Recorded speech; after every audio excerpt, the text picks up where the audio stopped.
Quand tu pars dans une église, que chaque fois le pasteur te demande l'argent, tu dis que si tu ne donnes pas l'argent, il ne prie pas pour toi. Moi, en tant que jeune chrétienne, je me dis que intégrer les groupes dans l'église, c'est très important. Ce sont des jeunes qui viennent vous aborder, qui viennent vous faire la cour. Parfois, ce sont des vieux et parfois, dans certaines églises, ce sont les pasteurs. Donc,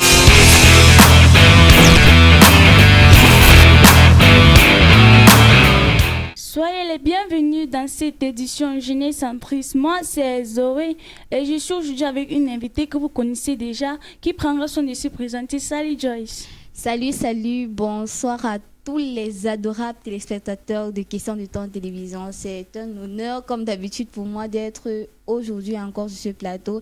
Et j'espère pouvoir répondre à toutes les questions ou à débattre sur tous les thèmes qui me seront bien évidemment donnés. Merci. Merci, le plaisir est partagé. Alors, avant d'entrer dans la thématique du jour, je vous prie, chers abonnés, de liker, de surtout commenter et de partager pour plus de motivation parce que cette émission Jeunesse Centriste est là pour vous sensibiliser, pour vous éduquer, pour vous guider spirituellement, pour connaître ce qui se passe aujourd'hui dans la jeunesse. Alors, merci de nous suivre encore.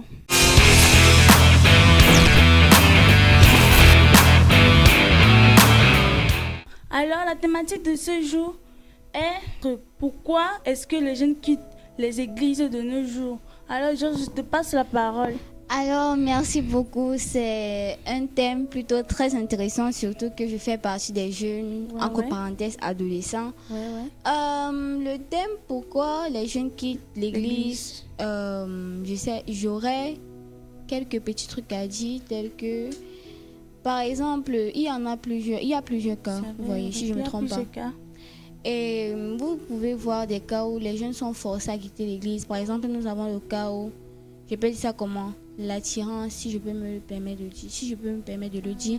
Vous voyez, dans certaines églises, il y a toujours les distracteurs, là, surtout quand vous êtes jeune, vous êtes belle automatiquement. Il y a les distracteurs, genre, ils viennent. Vous voyez, vous venez à l'église, vous savez que vous venez louer Dieu.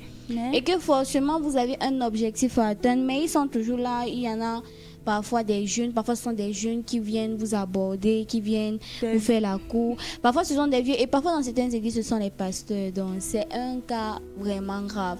Je pense que c'est le facteur le plus important et qui peut faire en sorte qu'un jeune quitte l'église. Surtout dans les églises de réveil. Excusez-moi, mais ça se passe surtout dans les églises de réveil. Donc, je pense que c'est un facteur très très négatif qu'on doit essayer de bannir.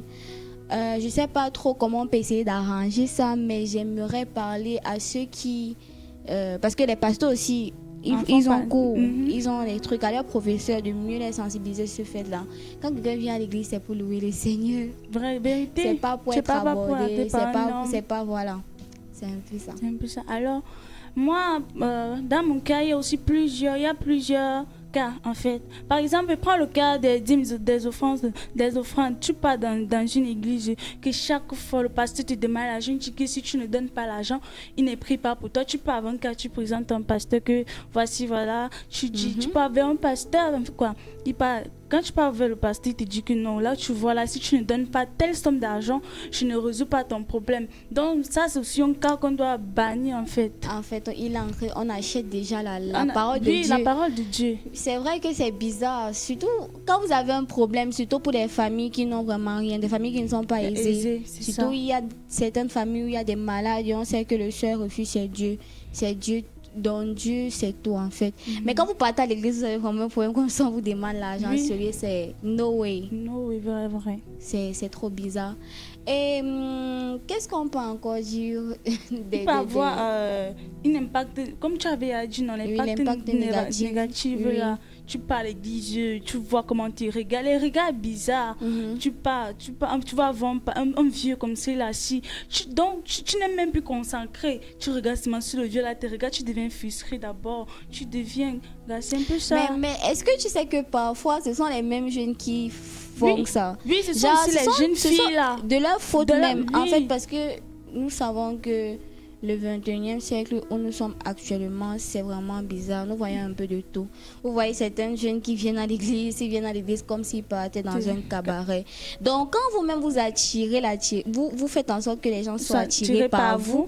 Vous devez vous attendre à tout. Quand vous venez à l'église, normalement, vous devez être habillé décemment. Vous ne pouvez pas voir une fille qui est habillée, elle a porté un petit mini truc. Elle vient à l'église et après, elle va dire qu'elle se sent...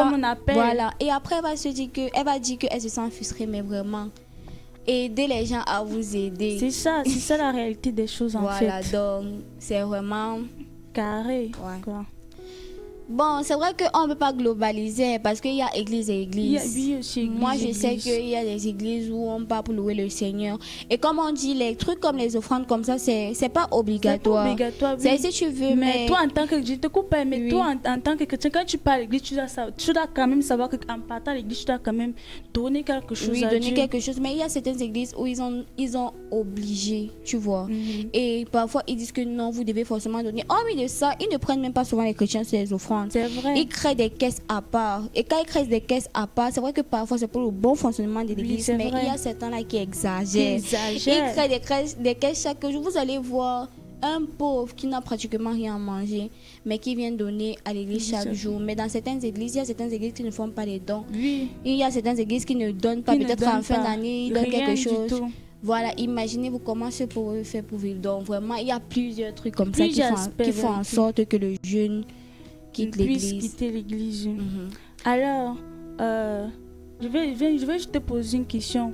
Toi, en tant que jeune, quand tu pars vraiment à l'église, quelle est l'activité que tu peux exercer au sein de l'église? Ok, et à l'église, généralement, il y a plusieurs activités. En fait, l'église est très grande. Je peux dire que c'est une mini-société, en fait, parce que dans l'église, on retrouve un peu de tout. Il y a, par exemple, les chorales, les groupes liturgiques, les UGC, les groupes de lecteurs. Et il y a plusieurs groupes qui appellent les jeunes, vraiment. Par exemple, il y a un groupe de lecteurs, il y a un groupe de chorale, les trucs comme ça.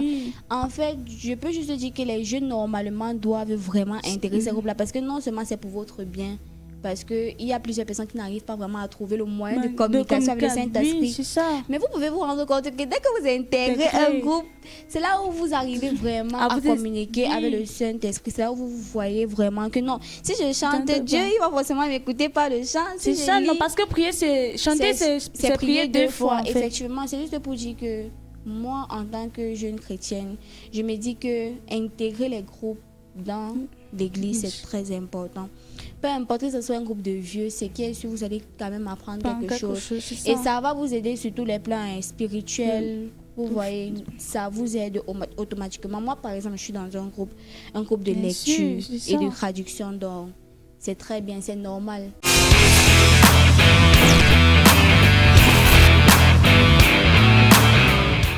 Alors, avant de clôturer cette édition, est-ce que Joyce, vous avez encore un dernier mot à ajouter? Alors, une fois de plus, je voudrais d'abord dire merci à Question du Temps de m'inviter chaque fois ici sur ce plateau. Parce que chaque fois qu'il y a une émission, j'apprends beaucoup de tous nos thèmes. Et je voudrais juste vous dire, vous qui êtes à la maison, vous qui êtes jeunes comme moi, abonnez-vous à cette chaîne, likez, commentez, partagez. Parce qu'il y a vraiment du bon. Il y a vraiment de quoi s'instruire chaque jour ici. Merci Joyce. Alors toi qui nous as suivis, je te dis rendez-vous au lendemain parce que chaque jour il y a de nouveaux thèmes, nouveaux aspects à vous donner et je vous prie de vous abonner sur la chaîne Question du Temps TV pour plus d'informations, pour plus de connaissances acquises. Nous vous disons shalom et bye bye, bye bye.